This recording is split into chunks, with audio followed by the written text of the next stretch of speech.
Hello everyone and welcome to Modern Language. Today we're going to have our first activity. You will find this listed in assignments. You're going to work on the student survey. When you open the survey, you will need to either screenshot it or download it.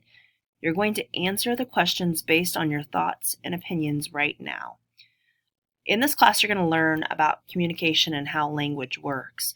And you're also going to learn something about how other people in other parts of the world think and live while you're learning about how they speak. So I kind of want to see what you already know about these topics. We're going to revisit this survey at the end of the quarter. You will need to use another application such as PDF Cabinet to type on this document. Please type on it. Please do not write. Underneath the Now column here, you will mark either an A if you agree with these statements, a question mark if you're not sure, or a D if you disagree.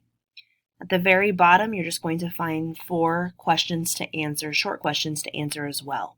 When you have finished this assignment, please upload it and submit it. And this will be our first activity for Modern Language. I look forward to having you all in class this quarter.